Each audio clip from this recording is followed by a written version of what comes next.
মঙ্গলবার সকাল 10:30টার দিকে দ্বিতীয় দিনের মতো বৈষম্যবিরোধী ছাত্র আন্দোলনের 6 সমন্বয়ককে ডিবি হেফাজত থেকে মুক্তি ও আন্দোলনে পুলিশের গুলিছোড়া বন্ধে নির্দেশনা চেয়ে করা রিটের শুনানি শুরু হয় বিচারপতি মোস্তফা জামান ইসলাম ও বিচারপতি SM মাসুদ হোসেন দোলনের হাইকোর্ট বেঞ্চে।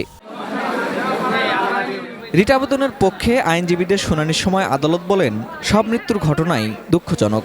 আন্দোলনে সহিংসতা ও মানুষের মৃত্যুতে আমরা লজ্জিত। আদালত আজকে তাদের আক্ষেপ এবং দুঃখ ক্ষোভ প্রকাশ করেছেন যে এত যে প্রাণ ঝরে গেছে সেটির ব্যাপারে।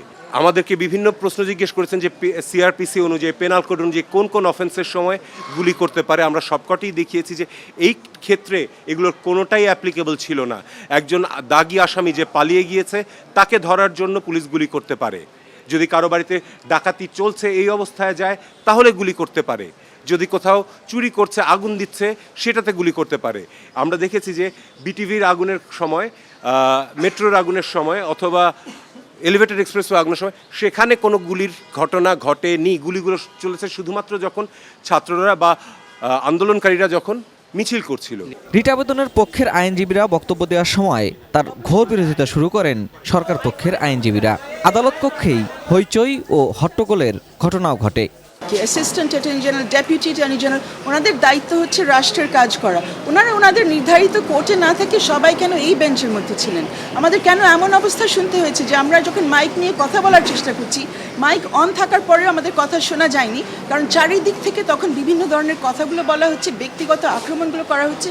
এই পরিবেশ কেন কোর্টের মধ্যে রাখা হবে? যারা এই পরিবেশ তৈরি করছেন ওনারা কোর্টের উপর আস্থা রাখছেন কিনা সেটাই আমাদের প্রশ্ন। আমরা গেছি আমাদের একটি পিটিশন নিয়ে, আমাদের কিছু বক্তব্য রাখার জন্য, সংবিধান হাতে নিয়ে। আমরা আর কিছু করতে এখানে আসিনি। রিটকারী পক্ষের আইনজীবীরা গণকমিশনে আছেন এমন অভিযোগ করে তাদের নিরপেক্ষতা নিয়ে প্রশ্ন তোলেন সরকার পক্ষের আইনজীবীরা। তারা একদিকে কোর্টে আসেন কি পুলিশ যাতে গুলি করতে না পারে, আবার আরেকদিকে কোনারা এসে গণতন্ত্র কমিশনের ফ্যাক্ট ফাইন্ডিং করবেন পুলিশকে ইলিগালি কাকে গুলি করেছে কিনা।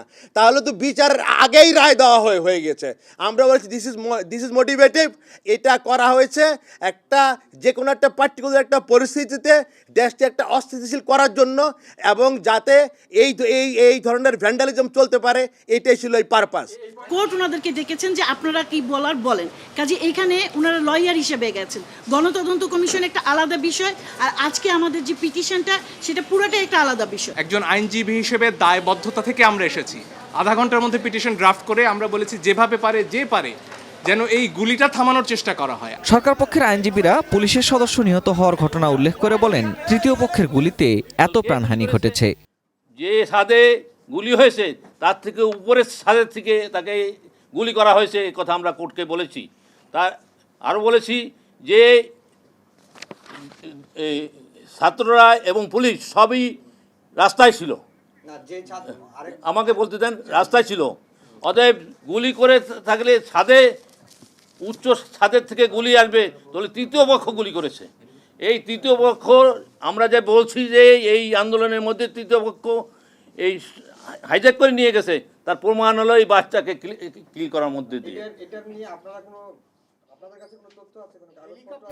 এই রিটে মন্ত্রিপরিষদ সচিব, জননিরাপত্তা সচিব, পুলিশ মহাপরিদর্শক ও সংশ্লিষ্টদের বিবাদী করা হয়। 2.5 ঘন্টা শুনানি শেষে বুধবার আরও শুনানির পর আদেশ দেওয়া হবে বলে জানান আদালত। Ferdous Rahman, ATN news, Dhaka.